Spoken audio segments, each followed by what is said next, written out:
Message du Saint-Père Léon XIV pour le Carême 2026. Écoutez et jeûnez. Le Carême comme temps de conversion. Chers frères et sœurs, le Carême est le temps où l'Église, avec une sollicitude maternelle, nous invite à remettre le mystère de Dieu au centre de notre vie, afin que notre foi retrouve son élan et que notre cœur ne se disperse pas entre les inquiétudes et les distractions quotidiennes.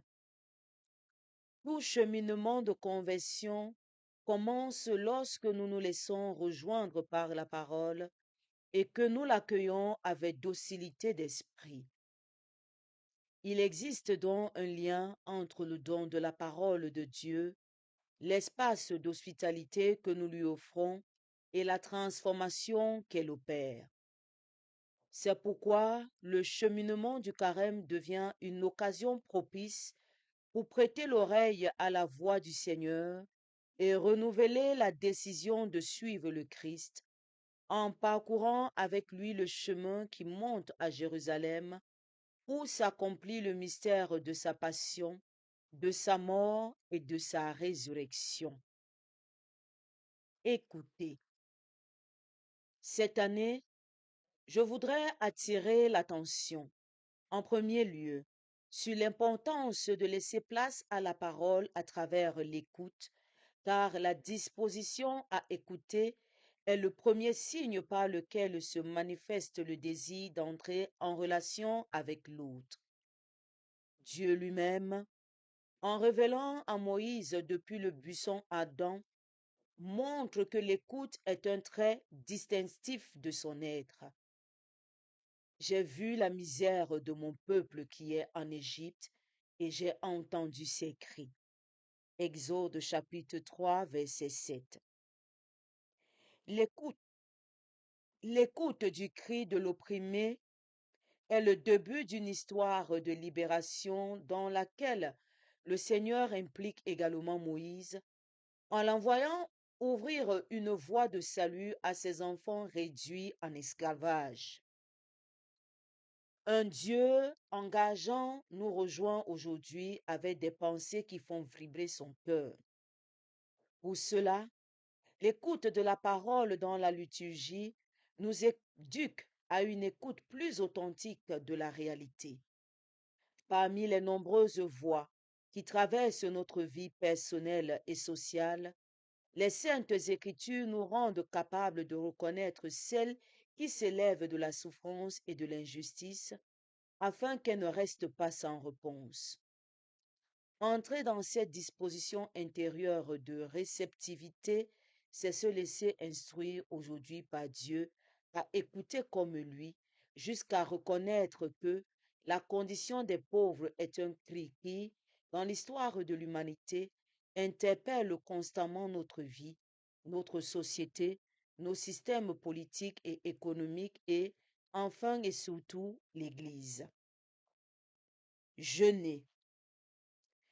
Si le carême est un temps d'écoute, le jeûne constitue une pratique concrète qui dispose à l'accueil de la parole de Dieu.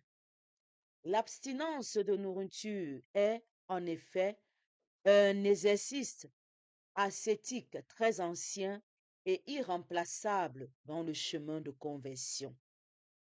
Précisément parce qu'il implique le corps, il rend plus évident ce dont nous avons faim et ce que nous considérons comme essentiel à notre subsistance.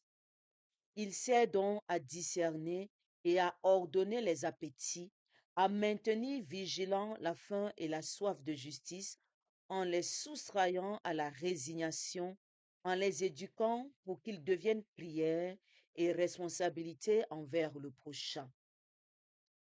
Saint Augustin avec fitness spirituelle laisse entrevoir la tension entre le temps présent et l'accomplissement futur qui traverse cette garde du cœur lorsqu'il observe que, au cours de la vie terrestre, il appartient aux hommes d'avoir faim et soif de justice, mais en être rassasié appartient à l'autre vie.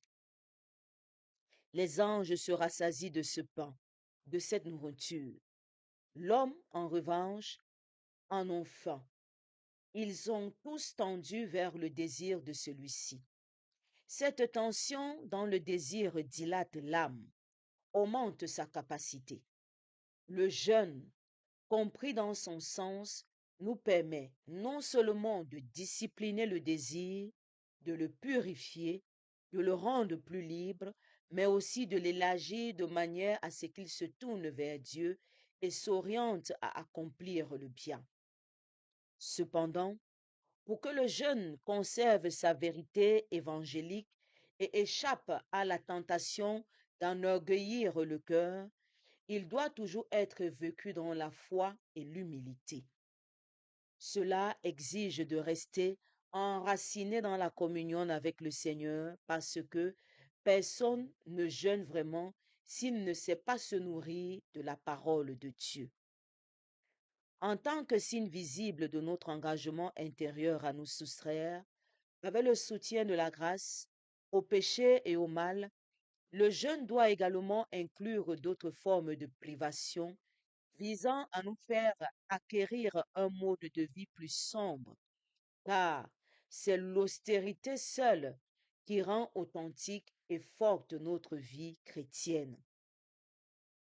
Je voudrais donc vous inviter à une forme d'abstention très concrète et souvent peu appréciée, celle des paroles qui heurtent et blessent le prochain. Commençons par désarmer le langage en renonçant aux mots tranchants, au jugement actif, à médire de qui est absent et ne peut se défendre ou calomnier.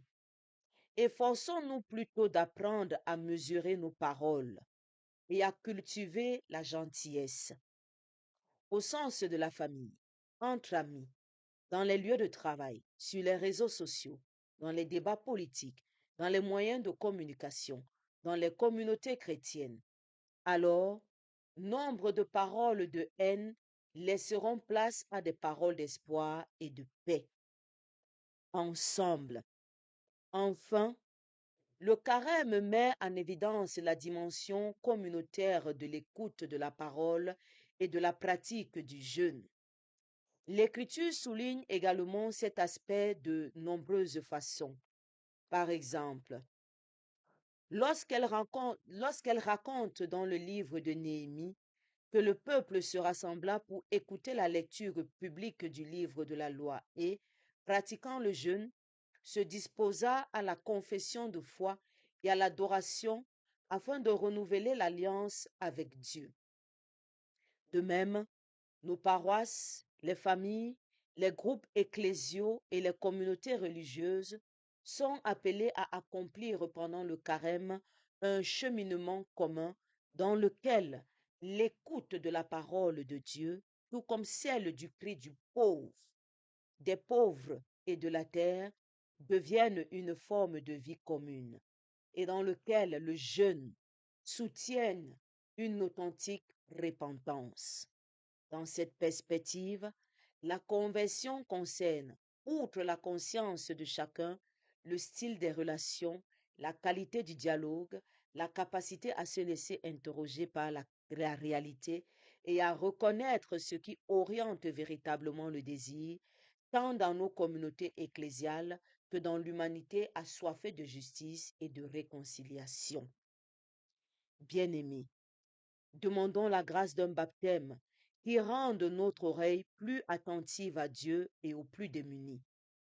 Demandons la force d'un jeûne qui passe aussi par la langue, afin que diminuent les paroles qui blessent et que grandisse l'espace pour la voix de l'autre. Et faisons en sorte que nos communautés deviennent des lieux où le cri de ceux qui souffrent sont accueillis et où l'écoute engendre des chemins de libération, nous rendant plus promptes et plus diligents à contribuer à l'édification de la civilisation de l'amour. Je vous bénis de tout cœur, ainsi que votre cheminement de carême. Du Vatican, le 5 février 2026. Léon XIV, pape.